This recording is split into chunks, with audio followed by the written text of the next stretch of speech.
Hi guys, Chris Hunter here with Russell Barnett Kia in Tullahoma, Tennessee. And like many of you, I was guilty of it this morning. I was daydreaming about the good old days, you know, growing up in the 90s, all the things that have changed since that time. I mean, take a look at this. Look at this. Look at this. This is a text message I received. That's a text. There's no text. So everything's changed in the world, and it's changed very fast, and your car is no different. And I'm going to give you some of the things that we used to do to vehicles that you don't want to do in a modern vehicle. Check this out. So the first thing you want to avoid, and I'm sure we're all guilty of it, is topping off the tank. You know, on older model vehicles, it was no big deal. Maybe you didn't want to carry around change, so you round up to the nearest dollar.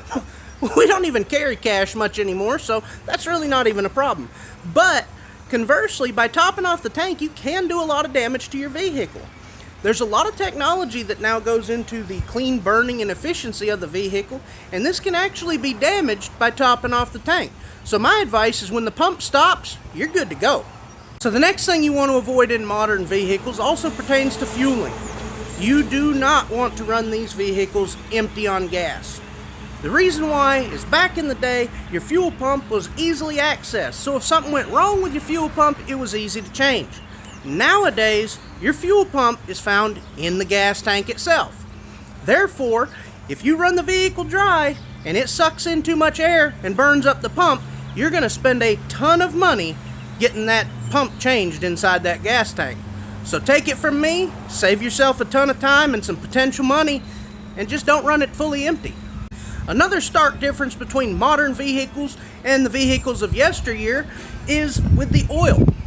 Now in modern vehicles, when they stamp on there the size of the oil for that vehicle, you do not want to change that.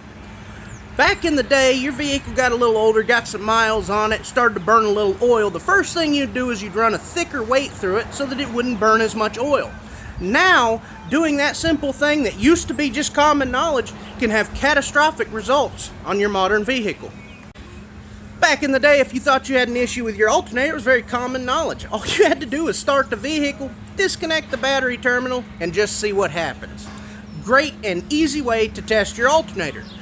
Now with modern vehicles, if you start the vehicle and disconnect the battery terminal, the only thing you're really testing is your patience and spending power.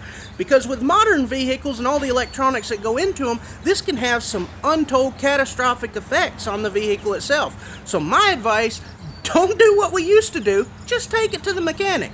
Another thing that can bring sheer destruction and chaos to your modern vehicle that used to just be a normal thing is making sure that you use the proper technique when jumping your vehicle.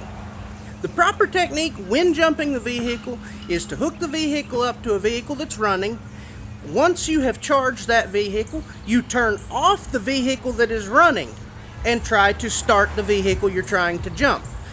Leaving both vehicles connected together while both vehicles are running can do serious damage to your vehicle's electronics.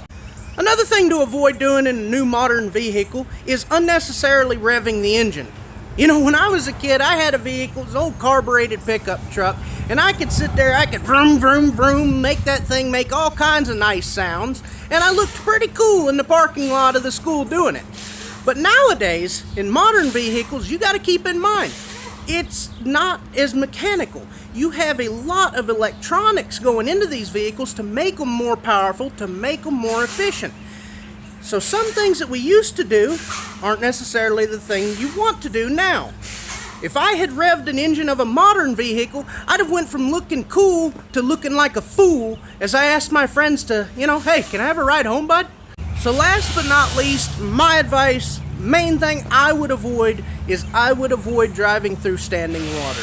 You always heard it growing up, even way back then. They told you, hey, don't drive through standing water, no good's gonna come of it. And they were never more right about that than they are today. Your average modern vehicle has between 50 to 100 different computer and computer relays sending messages throughout your vehicle and communicating with your vehicle. Water, as we all know, is not a friend to electronics. One of the worst things you can do is try to drive through floodwaters or high water in your modern vehicle. I'm telling you people, don't do it.